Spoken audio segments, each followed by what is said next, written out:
Okay, welcome everybody to the 2021 awarding of endowed professorships. And this proceedings is held jointly between the Departments of Genetics and Genomic Sciences and the new Department of Artificial Intelligence and Human Health, chaired by Dr. Thomas Fuchs.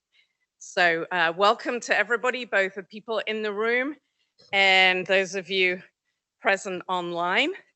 Today we're going to have a couple of presentations, one by myself and one by Thomas on our two departments, and that will be followed by the presentation of the endowed chairs to the three people who are receiving endowed chairs today, and that's myself, Thomas Fuchs, and Ben Zhang. And some of you may know also that we have one other endowed chair, Supinta Bunjanovic, who will be receiving her endowed chair on Thursday in the Department of Pediatrics. So without further ado then, I will give a short presentation, which is an update about the Department of Genetics and Genomic Sciences. And I think, so here you can see it's been a time of leadership changes in the last 10 months. I took over as chair of the department in January 2021. Inga Peter became the vice chair of the department at that time. And Manisha Balwani became the interim division chief of medical genetics in May of 2021. You also notice Brian Brown and Bobby Seabra listed here. Brian is the interim director of the newly branded ICON Genomics Institute, and Bobby Seabra is director of the Center for Advanced Genomics Technology. So I first wanted to recognize people in the department who have received awards in 2021. So I don't want to go through this in detail, but you can see that Exceptional Scholar Award to Remainder Lozano, Francesca Petralia and Zeynep Gumesh received at the Innovator Award from the Kenneth Rainin Foundation. Judy Cho received the Sherman Prize. There are a number of physicians who were recognized both by Castle Conley top doctors in clinical genetics and by top 10 genetic doctors in the super doctors list. And as we mentioned, a substantial addition to the number of endowed chairs in our department. So we're obviously very proud that everyone is being recognized today for those achievements. Other accomplishments in the department, the school was recognized as a certified mitochondrial medicine center for the Mitochondrial Care Network. This is within the Division of Medical Genetics. And similarly in the division, we were recognized as a center for excellence for rare disease patient care by the National Organization of Rare Disorders.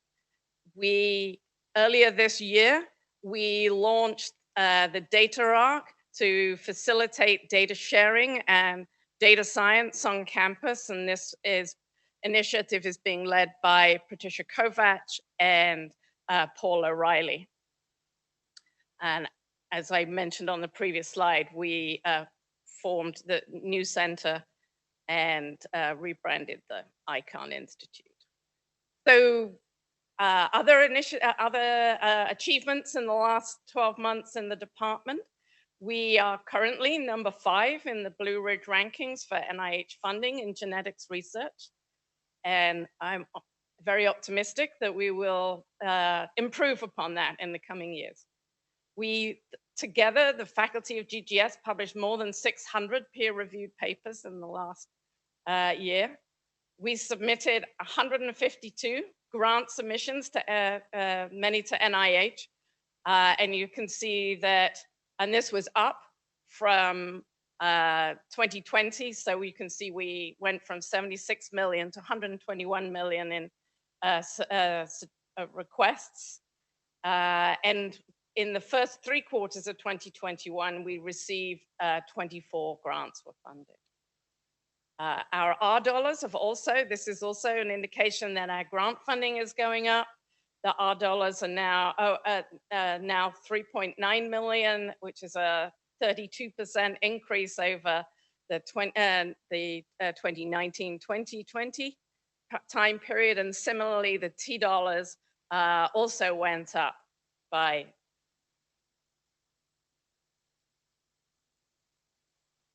up on your screen. Right. So other initiatives that we've undertaken in the last year, the development of work in progress series came about as a result of our faculty retreat early in March.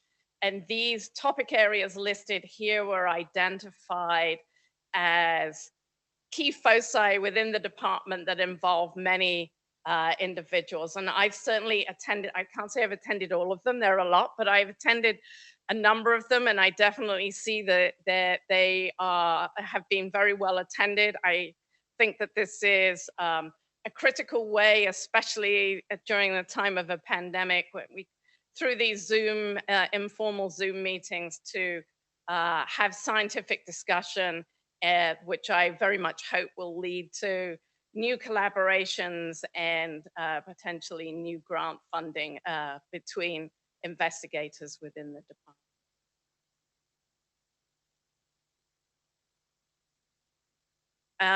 Now a brief slide here about the Division of Medical Genetics. As I mentioned to you, Manisha Balwani took over as the interim director of the division in May, and we have been busy recruiting and building upon the division. So we recruited 2 faculty to the division, Margot Brylin and Mafalda Barbosa, who both started in October. And we appointed new co-directors to the Cancer Genetics Counseling Program, Tahila Brander and Julie Gold. And we are also been expanding the department in order to, the division in order to restructure our teams and improve efficiency and performance. And this has involved a recruitment of additional genetic counselors and support staff to make this more efficient. The division was #1 in the FBA for chart closures. So winner of season 2 Drea Premier League. I think everyone's very proud that we were able to do that. And a 99 percentile recommend provider office from the Press Ganey score. So again, showing great satisfaction that our providers are being appreciated by their patients. And we lost several people in faculty in the summer of 2021. And so we are currently in the process of recruiting additional people, which will allow us to expand our services in 2022. The other strategic initiatives that I'd like to briefly go through here are some departmental committees that we have put together to allow us to efficiently gain information from and input from people in the faculty in the department regarding issues that I think are crucial for a well-run department. So we have committees across these different domains: diversity, recruitment, engagement and well-being, promotions and awards, education and training, mentoring, and initiatives and collaborations. And I'll briefly go through some of these. So the first thing that I asked the diversity committee to do was to develop a new departmental mission statement, which to address diversity, equity, and inclusion. Other activities that this committee will be have been charged with are obviously to liaise with all committees regarding promoting diversity, but to capitalize on diversity grant supplements to make sure that we access these kinds of funds. I think perhaps most importantly among these things, we are in the process of setting up paid internship programs for trainees from diverse backgrounds and scholarship programs for trainees across a wide range, from genetic counselors to graduate students to high school students. And we'll be doing, obviously there are programs in the institution that provide these internships, and we'll be working with CEYE. We're working with Reg Miller to reach out to HCBUs to set up programs with those schools to allow interns from those schools to join Mount Sinai for summer or for a few months, importantly as paid interns. The last item there, the diversity committee will be reviewing GGS policies and incorporate diversity and inclusion into those policies. And as you see, one of the things that we're interested that we'll be looking at is family leave and support. Our recruitment committee we are active and now actively trying to recruit within the broad area of functional genomics. I think that this is a critical area for the department. I think it really allows us, both from a computational, technology, and experimental levels, to address a gap between the human genetic studies and getting drugs. And I think that this will be key to understanding disease mechanisms. So we put together a recruitment committee. We have an advert out, have 82 applications to date, of which 53 have been reviewed by a committee. We have one applicant who will be coming for an on-site visit in December, and 10 candidates who are scheduled in December for Zoom interviews.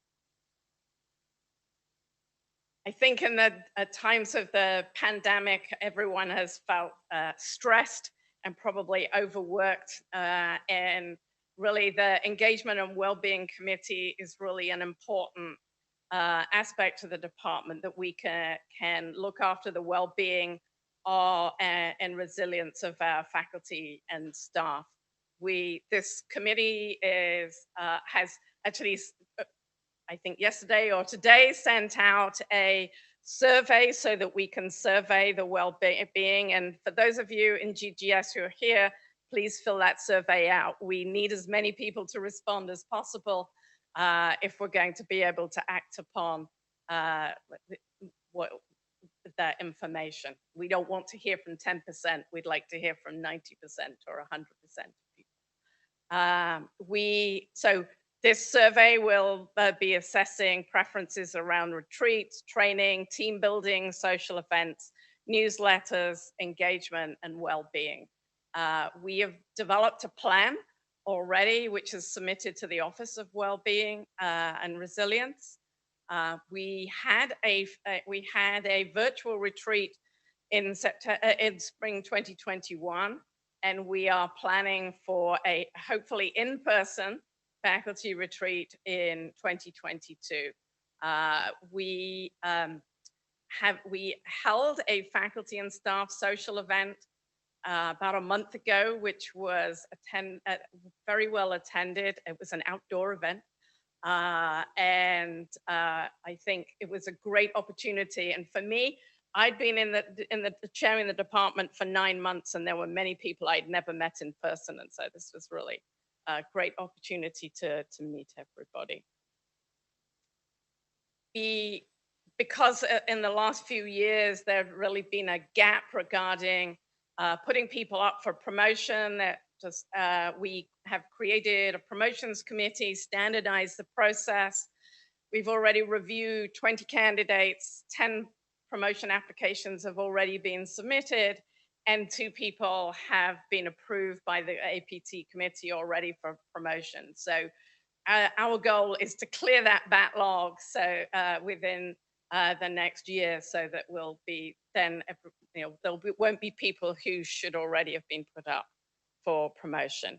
We're also developing a process to identify candidates to nominate them for local and national awards. And I really encourage everyone to put forward names for such awards, so that our department is represented. Education and training. We initiated a review of the educational programs in collaboration with the training program directors and students. And so all of the courses and syllabi were reviewed, and training gaps were identified, and a couple of new courses are now will be offered as a result of that review. We're also considering having an entrance exam to identify student needs. Students come into our program from very diverse backgrounds, and in particular, statistics is identified as one where we want to make sure that everybody is fully trained in statistics, because that will really help them in the courses in the graduate program. We're developing a teaching incentive plan, and next year we plan to submit at least one NIH training grant from the department. So while Inga Peter was the acting chair, she developed a mentoring program which was established in 2019, and we're now building upon that program so that we can facilitate professional and personal growth as well as promotion, provide engagement tools so that mentoring relationships are effective, and promote career development. And we will also be focused. We'll also have a training program, an outreach program for mentoring the mentor, because it's also equally important for mentors to understand their roles, not just the mentee. And we're planning on a welcome packet for new faculty that will highlight these mentoring programs, promotions, and resources. Finally, the last committee is the Initiatives and Collaborations Committee. This, I think, is really going to be important for providing direction and for strategic initiatives within the department and between departments. So, Thomas, this is something I think that we will be able to work on together, and external collaborations. And we have identified a need for developmental programs that are collaborative to allow people to get pilot data to submit bigger grants. And funding a pilot, the data generation to enable people to apply for bigger grants. And any data that's generated through these programs, we would share on the data rocks. So not only the people requesting the data would benefit, but the whole community will benefit from this shared data. A real focus of this committee is really being able to identify large collaborative grants where we might be able to submit applications from the department as a result of generating specific data sets. And generally, the idea here is to foster collaboration within a department and across the health system. And finally, expand our intranet website, which allows us to foster exchanges of resources, expertise, and information. So I think in closing, I think we made substantial progress in developing a GGS community and culture. I wanted to thank everyone who agreed to serve on those committees. Most of you, I didn't have to twist your arms, so thank you for volunteering.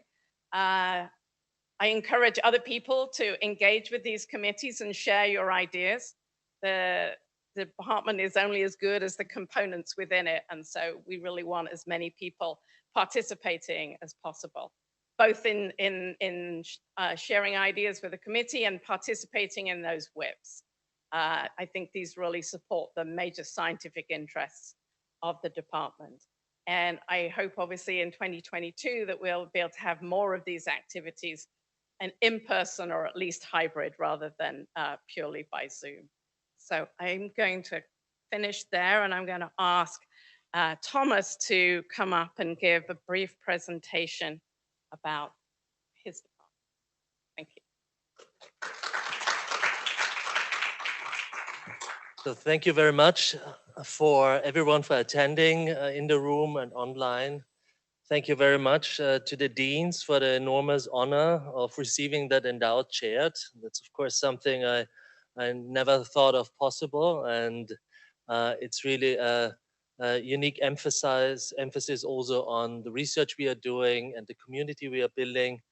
Part of that is a new department, the Department of AI and Human Health, and that's what I'm going to talk about briefly in the next 10 minutes.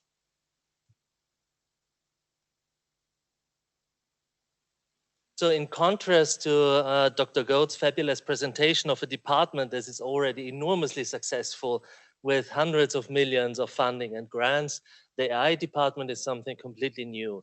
It's just 3 weeks old. It's the first department in a long time that was founded by the school. And the purpose of the department is really to show the world that Mount Sinai is willing to lead in AI and machine learning in healthcare, and that leadership stands behind that. So very briefly, on a very high level, if you think of artificial intelligence today, most people fall either in a hype category or in a cynic category. On the hype side, you have quotes from the Google CEO who says AI is more profound than electricity or fire. Of course, it will cure all of cancer and replace all of work. And then on the cynic side, you have people who say, oh, it doesn't work like a human brain, so it can never be useful in practice, and so forth.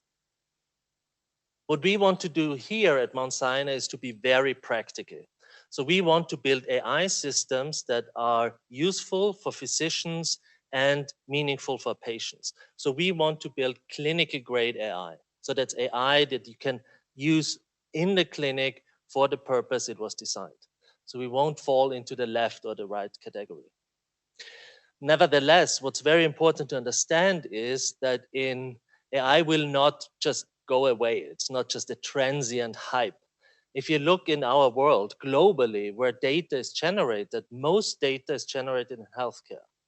There's more data generated in healthcare than in financial services, in media and entertainment, in all other areas. And the only way to deal with that avalanche of data is statistical learning at very large scale, which means machine learning and AI. So we might call it differently, but these techniques are our only hope to understand the data and realize precision medicine at the end of the day. At Mount Sinai, there's of course already a large number of fabulous work in machine learning. Very important, especially at GTS, at Alison's Institute, where there were a lot of breakthroughs in machine learning in various areas. One of the institutes that's of course very dear to me is the Hasso Plattner Institute for Digital Health at Mount Sinai, which is a collaboration between the HPI in Potsdam and Mount Sinai here in the city, and that it really allows that intercontinental collaboration. A lot of the projects you might actually know that come out of our institute, for example, the eHive platform and the digital discovery platform are the technologies that were used for the Warrior Watch, and are the technologies that are used for Warrior Shield, or are the technologies that are used for the Wellness Hub. So as Institute, we are providing a lot of service on that front throughout the community. On the technical side, we are building platforms like AirMS, which stands for AI Ready Mount Sinai, or build larger computational pathology approaches and work with all kinds of data from EKG to dermatology. So where do we want to go? So at the end of the day, what the AI initiative at Mount Sinai should facilitate is really a fabric of AI services across the institution. One of these is pathology. That's where I come from. My research is in computational pathology, and it's a good example how AI can truly change a field. So pathology has not changed in 150 years, and it's only now through the digitization that you can actually build computational tools on top of it. And in pathology, we could realize the whole workflow from originally purely a research application 15 years ago, nobody cared about, then scaled it up to systems that started to work, started digitizing at scale with petabytes of data. For example, all of Netflix is just a blip compared to the data that's generated in pathology. From that, we built compute clusters and invented new machine learning algorithms to build AI that can detect cancer and grade cancer at the level human can do, and sometimes even better. And that in the end led also to commercialization, and after a long regulatory process led to the approval of the Food and Drug Administration for the first AI in pathology. So it's the first time the FDA approved such a system. The ambition here at Mount Sinai is to go beyond that. We want to replicate that scale-up process and the building of useful AI and machine learning tools, not only in pathology, but in cardiology, in radiology, of course, psychiatry, infectious diseases, surgery, GI, in lung, in ophthalmology, dermatology, in all these areas. In many of these, there are already nuclei of machine learning. And the purpose of the AI initiative and the department is to help all these areas to truly scale up, to build a system of AI that works together, talks to each other, and helps us to diagnose patients in the right way, find precise treatment for them, and then at the end also helps the hospital system to make the right decisions. How do we do that in practice on an organizatorial level? That's the Department of AI and Human Health. It's the instantiation of that thought and the ambition to build that fabric. The first proposal for the department actually came in a conversation with Dr. Charney at the beginning of this year, and then it took a long time with a lot of work, especially from the directors team at HPIMS, Christina Virgo, Silke Mühlstedt, and the whole team around them to build out that pathway for the department. The department was then approved by the Board of Trustees in June, and then all the financial planning started. That was approved in last week, and then we had the official launch on October 11th. So what we now have to do is to fill the department, of course, with ideas, with faculty. Part of that is the mission, the compute infrastructure, education facilities, collaborations with other departments. And again, GGS, one of the main partnership departments here, industrial affiliations, and at the end, sometimes commercialization of these ideas. So the mission for the department is to lead the artificial intelligence-driven transformation of healthcare through innovation, research, translation to the clinic, and personalization for each patient to impact human health in our community and across the globe. At Mount Sinai, that's not just ambitious words. We do have a very diverse patient community, for example, which is absolutely necessary to build these systems and prove out that they are useful for everyone. So the community here is very unique. A lot of places don't have that. The department itself is embedded in a network of collaborations with institutes like HPIMS or BIMI, and then of course all the other departments. Many of the faculties we are appointing are cross appointments across these departments. These are, for example, computer science professors who spent their life doing machine learning in healthcare, but have a specific application in one of these departments listed. Big part of it is computation. That means building supercomputers. Everything I told you about in pathology was only possible because we built the world's largest deep learning computer system for pathology from ground up, including the software. Computation is the new microscopes. Computation allows us to look at data in a much different way than before. And mostly it allows us to build these very deep neural networks with hundreds of layers and billions of parameters that truly let us find patterns that helps us to diagnose patients or predict outcome. On the data side, there are multiple initiatives across the institution. That's something that makes Mount Sinai very unique. Thanks to the leadership of the deans, silos are broken up and data is opened up for all researchers across the institution. For many of you, that seems normal, but I can tell you at all other places I worked before, and there were many famous ones, there's not a single place where leadership actually dared to go that far.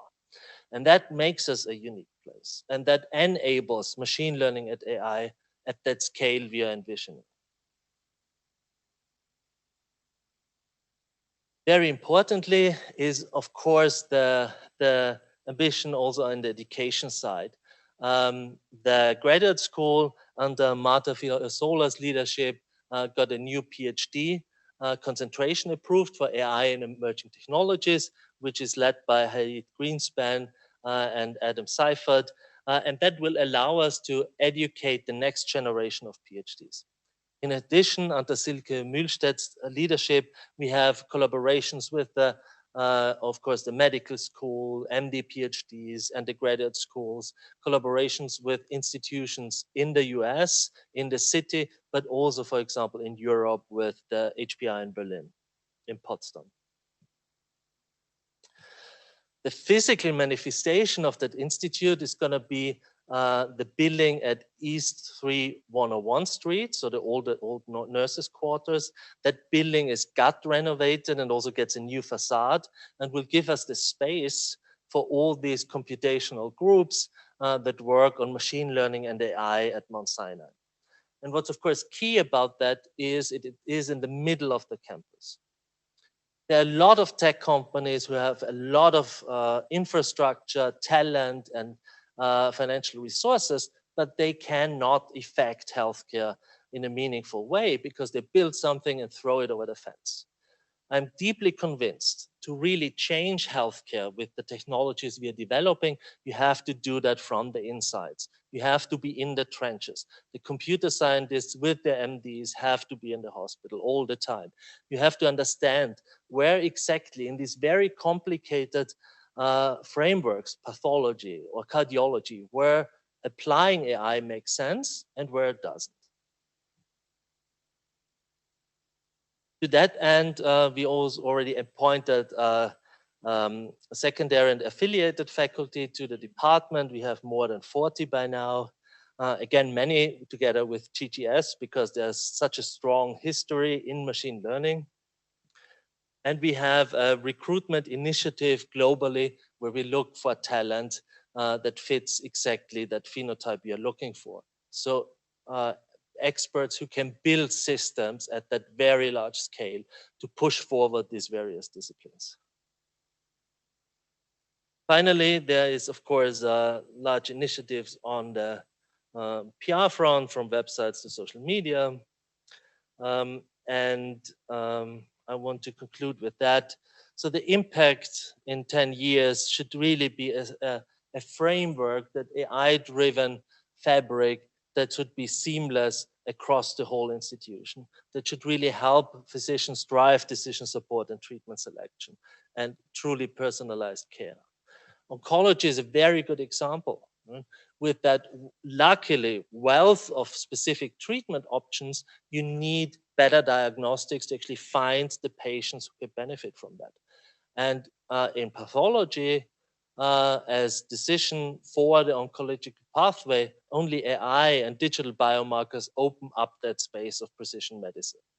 In addition, then together with the molecular information and the large molecular programs that, for example, represented in Alison's department.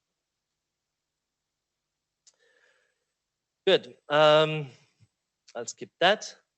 Finally, of course, we hope to give back to the department, to the hospital and the system in terms not only of royalties and startups, but especially also with the option to realize the value of AI by our physicians at Mount Sinai, by ourselves.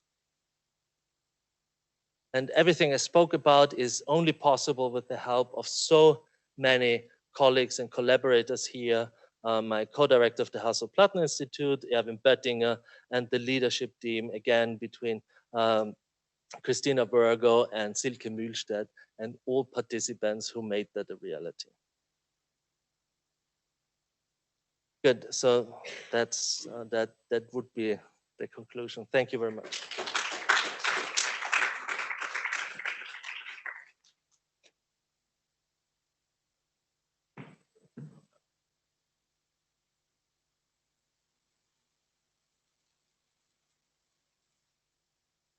It's nice to see some of you actually in 3 dimensions.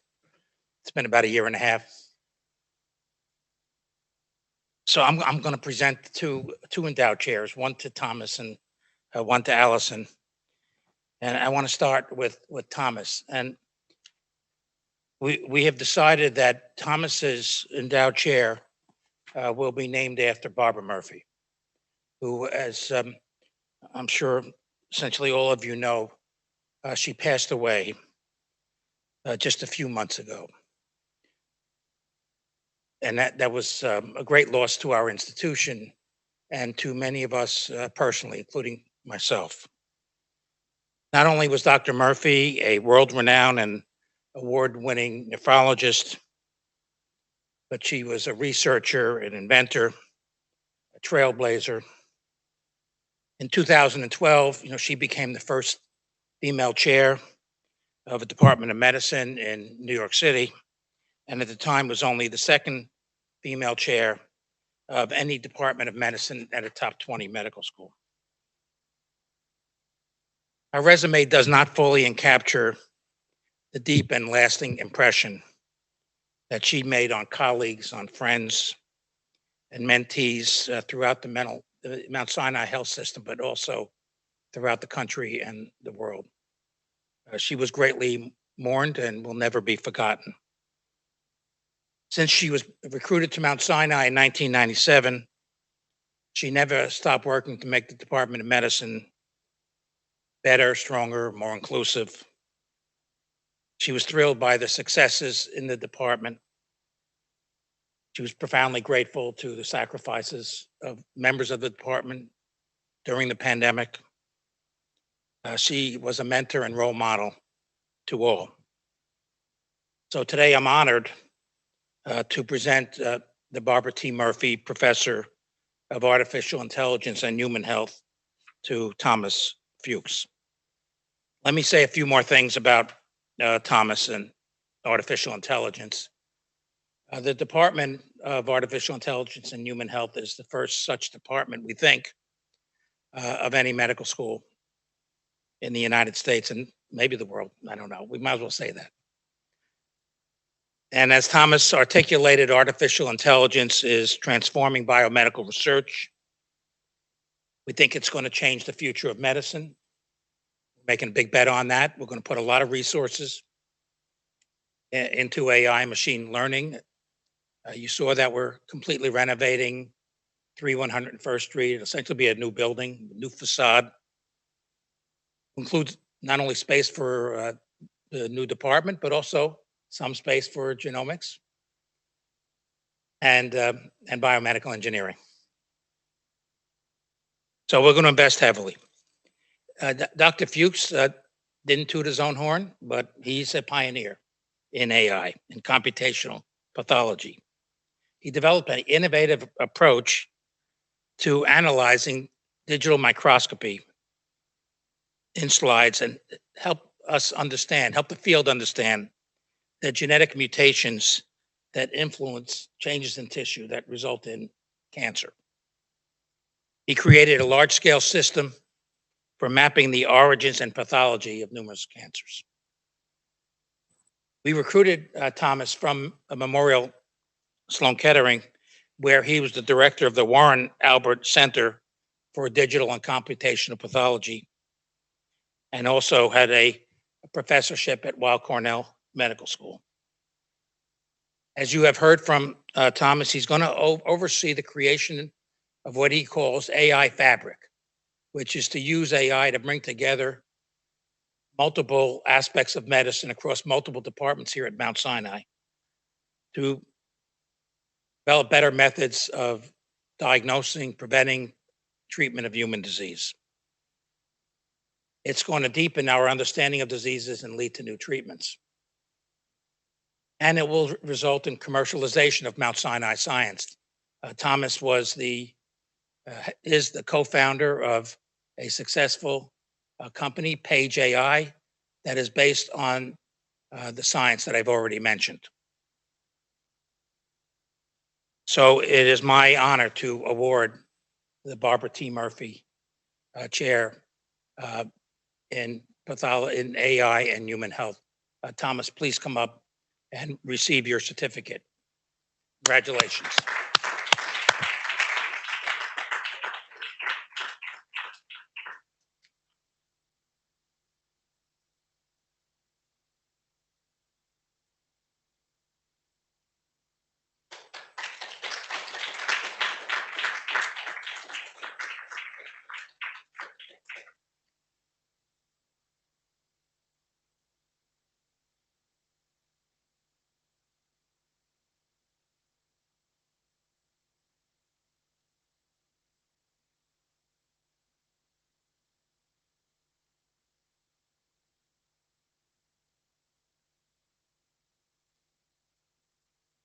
It's also my honor to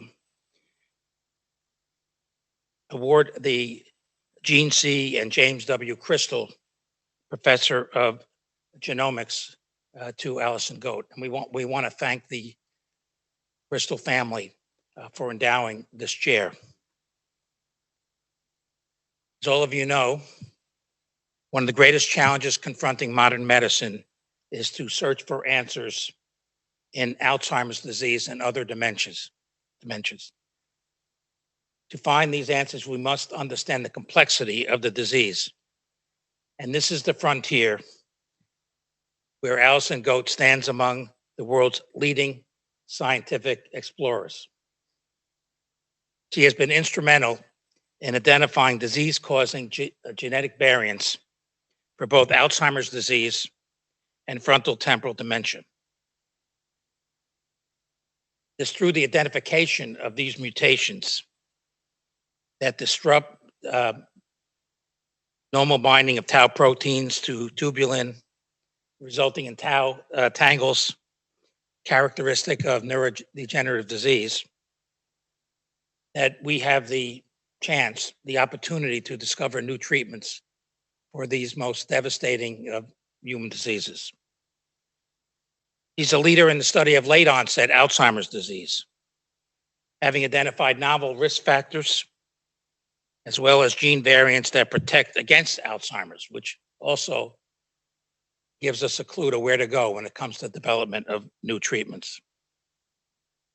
Dr. Goate and her team have shown that Alzheimer's risk is located to regions of the genome tied to immune cells that remove damaged neurons to maintain strong communication in the brain.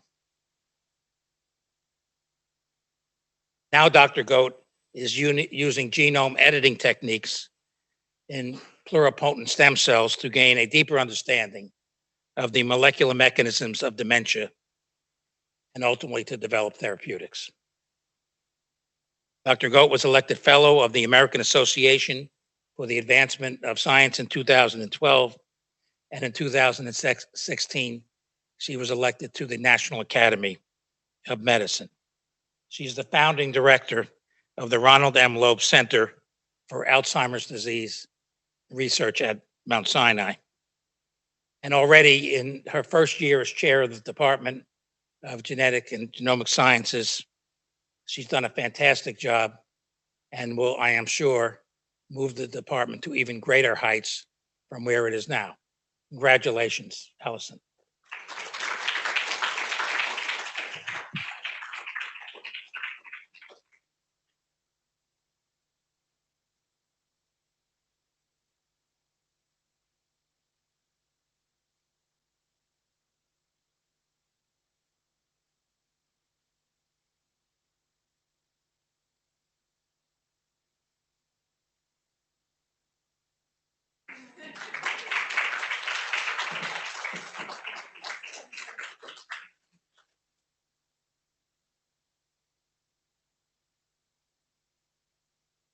think, Eric, it's your turn.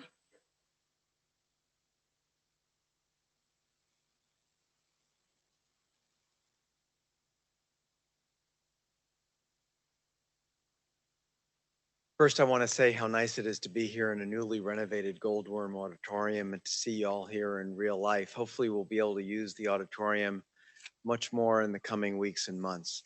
So it's a great pleasure for me to present an endowed chair to my friend, colleague, and collaborator, Bin Zhang. Bin is a professor of this department and a founding director of the Center for Transformative Disease Modeling at Mount Sinai.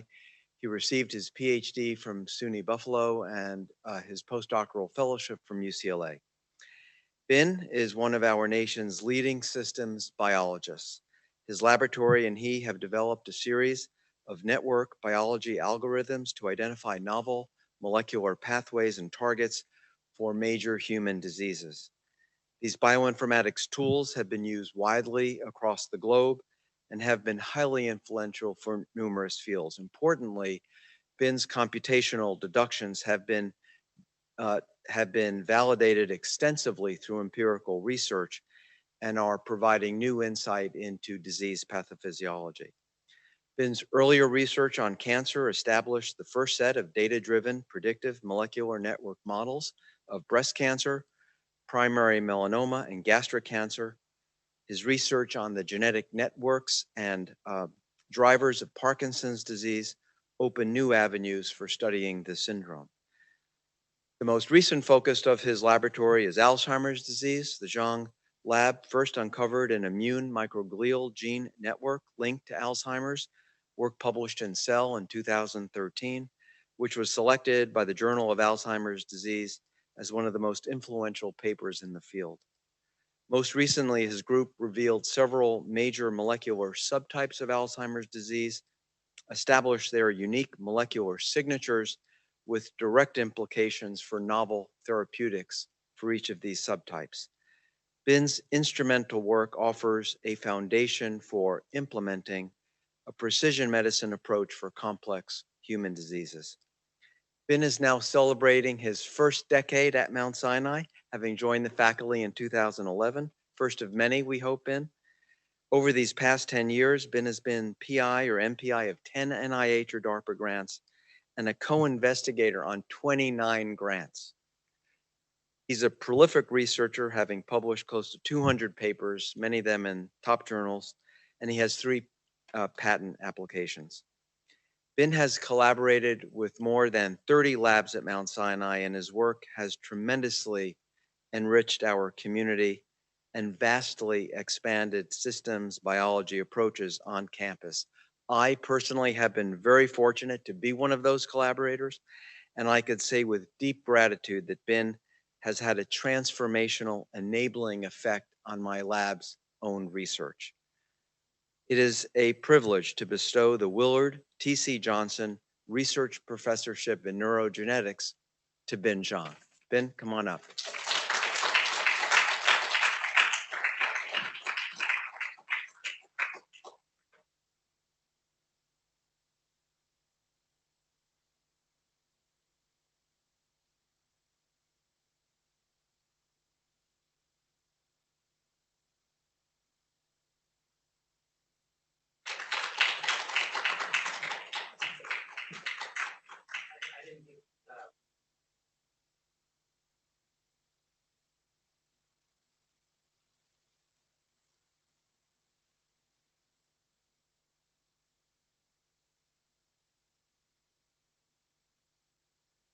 So I just wanted to take this opportunity to thank very much Jean and Jim Crystal for making their donation to the department and enabling this endowed chair. It's been my privilege to get to know Jean and Jim over the last year, and I really look forward to meeting them many times and discussing the future of the department and the institution with them in the future. I also really want to thank everybody in GGS who welcomed me into the department. I first arrived in Mount Sinai, obviously in neuroscience, It has been a tricky year for me, separating myself from neuroscience, but I really appreciate the welcome that you've all given me in the department, and I really hope that we'll be able to do bigger and better things as the years go by. So thank you very much.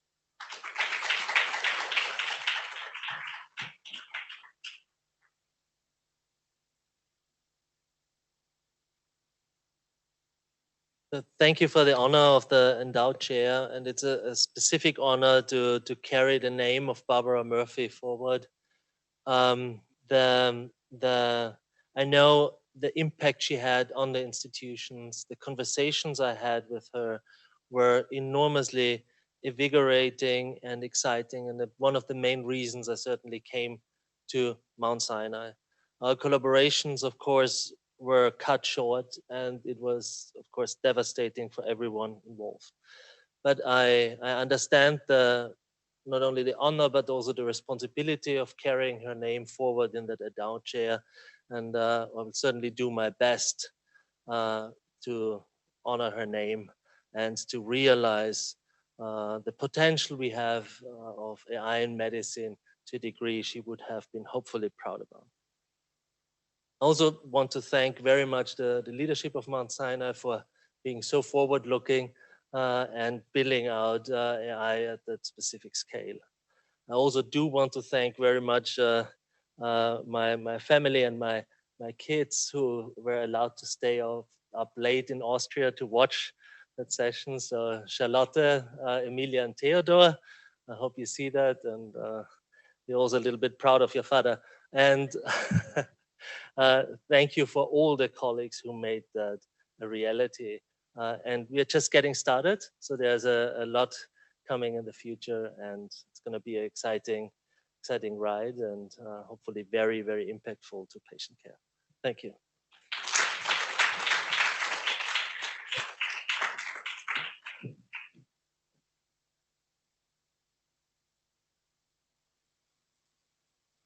Yeah, it's a great honor for me to accept this endowed professorship. First, I would like to thank the leaders of Mount Sinai, Professor Dennis Charney and Professor Eric Nestler, for the greater vision and also establishment of this world-class research environment which empowers our research. And the second, I would like to thank the current and the former department directors. We have many directors in the department. I would like to thank Professor Eric Schott and Professor Angel Kazaskis and Professor Aidan Magoni and Professor Inga Peter and the current director, Alison Goate, for the consistent and strong support over the past many years. And the last and the least, I would like to thank my team and the Mount Sinai Center for Transformative Disease Modeling, and also my collaborators at the GGS and across many other departments at Mount Sinai. This cannot be achieved without their dedicated and creative work in the past many years. I'm very proud of what I have achieved in the past 10 years, and looking forward, I believe we have a more exciting future because we are on the track of integrating like AI, data mining, and system biology, single cell sequencing for implementing precision medicine. No doubt the newly established Department of Artificial Intelligence and Human Health will speed up the process. I'm really happy and to be part of this exciting journey. Thank you.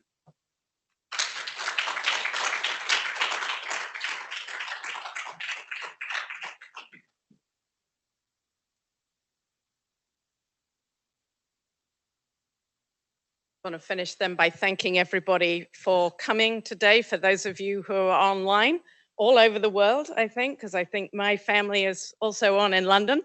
So, and to thank all of you for coming and attending in the room today. It was really nice to have some people in the room. It's not as full as it would have been a normal time, so it was really nice to have you all here. So thank you very much to everybody for attending today, and enjoy the rest of your day. Thank you.